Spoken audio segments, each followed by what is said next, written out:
네, 최근 이재명 대통령이 SNS를 통해 세계 주요 도시와 비교해 우리나라의 보유세가 낮다는 취지의 글을 남겼죠. 사실상 보유세 인상을 시사한 것이라는 분석인데 오늘 구윤철 경제부총리도 여러 수단을 써도 안 되면 최후적으로 부동산 세제도 판단할 수 있다는 입장을 내비쳤습니다. 우리나라의 보유세, 다른 나라와 비교해 어떤 수준일까요? 경제부 서영일 기자와 따져보도록 하겠습니다.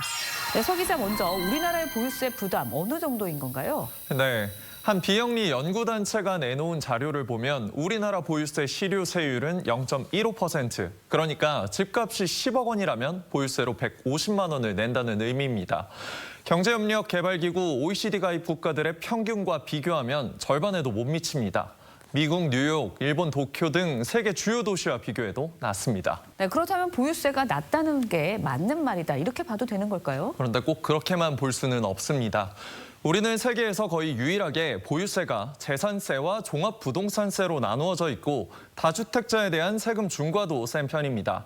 국책연구기관인 한국지방세연구원이 낸 보고서를 보면 총 조세 대비 보유세 비중은 5.15%로 OECD 국가 평균 3.75%보다 높습니다. 국회 예산처가 낸 자료도 마찬가지입니다. 집을 가진 사람들이 보유세로 많은 부담을 지고 있다는 의미겠죠.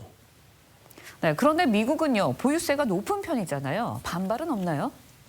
미국은 각 주마다 다르긴 하지만 공시가가 아닌 최초 취득가를 기준으로 보유세를 매기거나 소득세에서 차감해주는 다양한 제도가 있습니다. 특히 미국은 재산세를 거두면 그 지역의 학교와 생활 인프라에 투자하는 구조입니다. 세금을 많이 내지만 그만큼 자신이 사는 곳의 환경이 좋아지기 때문에 조세 저항이 적은 편입니다. 반면에 우리나라의 종합부동산세는 재정이 부족한 지자체를 지원해주는 지방교부세로 쓰입니다. 강남에서 거둔 종부세가 강남 지역에 쓰이는 게 아니라 다른 지역으로 가는 거죠. 전문가의 말 들어보시죠. 주로 교육에 씁니다. 교육에 1차적으로 많이 가고요. 교사들을 많이 뽑으면 미국은 재산세 올리고 교사가 조금 줄면 오히려 재산세 낮추고 그런 주도 꽤 있고요. 네, 결국은 이제 나라마다 세금을 매기는 기준도 다르고 또 깎아주는 제도도 다양합니다. 그렇다 보니까 단순 계산으로 비교하기는 쉽지 않을 것 같아요. 네, 그래서 전문가들은 보유세뿐만 아니라 취득세, 양도세까지 모두 종합해서 과세 체계를 다시 설계해야 한다고 지적합니다.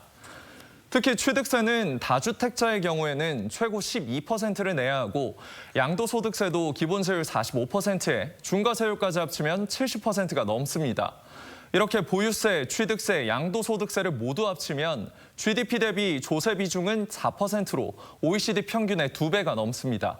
프랑스, 영국과 함께 세계 최고 수준입니다. 전문가들은 보유세를 높여야 한다면 취득세나 양도소득세와 같은 거래세는 낮춰 거래를 활발하게 해야 한다고 지적합니다. 보유세를 높인다면 실거주 목적이나 1주택자에 대한 거래세 부분은 다소 낮춰주는 것들도 좀 필요하지 않을까라고 보여지고요. 네, 단순히 집값을 누르기 위해 세금만 올릴 게 아니라 거래세 완화와 종부세 개편 등 종합적인 세제 수술이 먼저 이루어져야 할 것 같습니다. 서 기자 잘 들었습니다.